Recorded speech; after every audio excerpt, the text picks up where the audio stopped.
બનાસકાંઠામાંથી એક લાલબત્તી સમાન ઘટના સામે આવી છે। કૂતરું કરડ્યા બાદ સમયસર સારવાર ન લેવાય તો તેની કેવી ભયાનક અસર થઈ શકે તેનો જીવંત દાખલો વડગામ તાલુકામાં જોવા મળ્યો છે। 3 મહિના પહેલા હડકાયું કૂતરું કરડ્યા બાદ એક ભાગ્યા તરીકે કામ કરતા યુવકની પરિસ્થિતિ ગંભીર થઈ ગઈ છે। આ યુવકને 3 બાળકો છે, ત્યારે ડોક્ટરો કહે છે કે આ પ્રકારના કેસોમાં દર્દીનું મૃત્યુ નિશ્ચિત છે। વડગામ તાલુકાના નળાસર ગામે ભાગ્યા તરીકે કામ કરતા એક યુવકને 3 મહિના પહેલા હડકાયું કૂતરું કરડ્યું હતું। તે સમયે યોગ્ય અને સમયસર સારવાર ન મળતા હવે યુવકને હડકવાના લક્ષણો દેખાયા છે। યુવક શ્વાનની જેમ ભસવા લાગ્યો હતો અને 4 પગે ચાલીને લોકોને કરડવા દોડતો હતો। યુવક અચાનક પોતાના ઘરમાં હિંસક બની પત્ની પર હુમલો કરવા દોડ્યો હતો। પરિસ્થિતિની ગંભીરતા સમજતા પોલીસ પરિવારજનોએ અને ગામજનોએ દોરડાની મદદથી યુવકને કાબૂમાં લઈ ઝાડ સાથે બાંધી દીધો હતો। ત્યારબાદ તાત્કાલિક તેને સારવાર માટે પાલનપુર ખસેડવામાં આવ્યો હતો। પાલનપુર સિવિલ હોસ્પિટલ પહોંચ્યા બાદ પણ યુવક અત્યંત આક્રમક બની ગયો હતો। તેણે દોરડા તોડી નાખતા હોસ્પિટલ સ્ટાફે તેને એક રૂમમાં બંધ કરવાની ફરજ પડી હતી। પરિસ્થિતિ બગડતા હોસ્પિટલ મેનેજમેન્ટ દ્વારા પોલીસને જાણ કરવામાં આવી અને પોલીસ કાફલો પણ હોસ્પિટલ પહોંચ્યો હતો। ભારે મહેનત બાદ યુવકને જાળી અને તાર વડે બાંધીને ઇન્જેક્શન આપી બેભાન કરવામાં આવ્યો હતો। હાલ યુવકની સારવાર ચાલુ છે, પરંતુ તબીબો જણાવે છે કે હડકવાના આ તબક્કે બચવાની શક્યતા ખૂબ જ ઓછી હોય છે। કૂતરું ઉગડ્યું કેટલા સમય પહેલા 3 મહિના પહેલો। હવે શું થયું? રાતનું પાછું ઉપડ્યું। શું કરે છોકરો? એ કૂતરું બોગા પાડતું હોય એમ પાડતું। કેટલા વાગ્યાથી આ બનાવ શરૂ થયો? 10 વાગે। 10 વાગ્યાથી પછી શું થયું? પછી રાતનો પાછળ પડતો ને પછી પકડીને પછી બોધ દીધું। બીજા કોઈને બચકું ભર્યું કે એવું કોઈ કર્યું? ના। અત્યારે ક્યાં લઈ ગયા?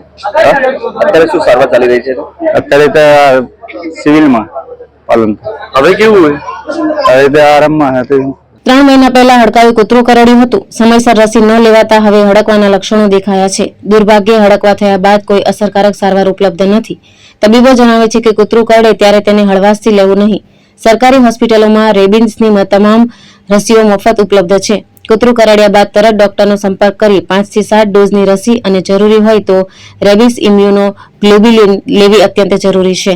એકવાર હડકવા ઉપડે પછી મૃત્યુ નિશ્ચિત હોય છે। હવે એ હડકવાયા કૂતરાનું એક કરડેલું દર્દી અહીં બનાસ જનરલ હોસ્પિટલ પાલનપુરના ટ્રોમા સેન્ટર ખાતે રાત્રે 3 વાગે આશરે લાવવામાં આવેલું અને બાંધીને લાવેલા અને સગા ગામના માણસોને અને સગા, અને દર્દી પછી અંદર દવાઓ ચાલુ કર્યા પછી એને દોરડા ગમે તેમ કરીને તોડી નાખ્યા અને બધી જોરદાર ધમાલ કરવા માંડ્યો અને લોખંડના સળિયાની સાથે દાંત ભેળવતો હતો અને જોર જોરથી બૂમો પાડતો હતો અને તોફાન કરતો હતો।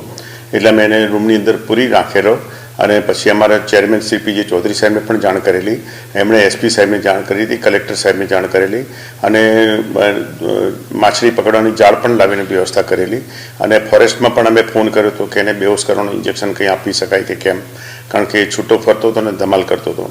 પછીથી એના સગાએ એને બારીના સળિયા સાથે બાંધી લીધો કોઈ પણ કારણે અને પછી અમે લોકો એને કાબૂમાં લઈ લીધો અને ઇન્જેક્શન આપીને બેભાન કરી અને એને પથારીમાં સુવડાવી દીધો અને ફરી હાથ પગ બાંધી દીધેલા અને બાકીની સારવાર અમે ડ્રીપ ને બધું આપી દીધેલું। એના લોહીના રિપોર્ટના નમૂના પણ લઈ લીધા છે અને એને અત્યારે સારવાર ચાલુ છે। કેટલું અસરકારક કહેવાય લોકો માટે? શું આ બહુ ભયાનક વસ્તુ છે। એકવાર માણસને હડકવા લાગી જાય પછી એને બચવાની બહુ શક્યતા રહેતી નથી અને આજ સુધી કોઈ વ્યક્તિ બચ્યા નથી, કારણ કે નર્વસ સિસ્ટમ ઉપર અસર કરે છે અને બ્રેનની અંદર નેગરી બોડી નામના બોડી બની જાય છે અને માણસને પાણીથી ડર લાગે છે, એને હાઇડ્રોફોબિયા કહેવાય છે અને માણસ એકદમ એગ્રેસિવ બની જાય છે અને કોકને બચકા પણ ભરી શકે છે અને જેને બચકા ભરે એને પણ હડકવા લાગી શકે છે। એની લાળમાં પણ હડકવાના જંતુઓ હોય છે, એટલે વાયરસ હોય છે। આ હડકવાના જો એકવાર થઈ ગયા પછી બચવું મુશ્કેલ છે, એટલે દરેકે દરેક વ્યક્તિને એક જ અમારી સૂચના છે અથવા સલાહ છે કે જ્યારે પણ કોઈ પણ કૂતરું સામાન્ય પણ લાગે એવું કૂતરું કરડી જાય તો તાત્કાલિક આવીને સિવિલ હોસ્પિટલમાં કે જે તે નજીકની હોસ્પિટલમાં આવીને હડકવા વિરુદ્ધની રસી 0, 3, 7 અને 28 દિવસના જે એના કોર્સ છે જે રસીના એ લઈ લેવા જોઈએ। આ ઘટનાએ સમગ્ર વિસ્તારમાં ભય ફેલાવ્યો છે અને સાથે સાથે એક મોટો સંદેશ આપ્યો છે। કૂતરું કરડે તો વિલંબ કર્યા વગર તરત સારવાર લો, કારણ કે એક નાની બેદરકારી જીવન માટે ઘાતક સાબિત થઈ શકે છે। એટલા માટે જ આવી ઘટનાઓ લોકો માટે લાલબત્તી સમાન કહી શકાય છે। જીતુ સોલંકી, દ્રષ્ટિકોણ ન્યૂઝ, બનાસકાંઠા।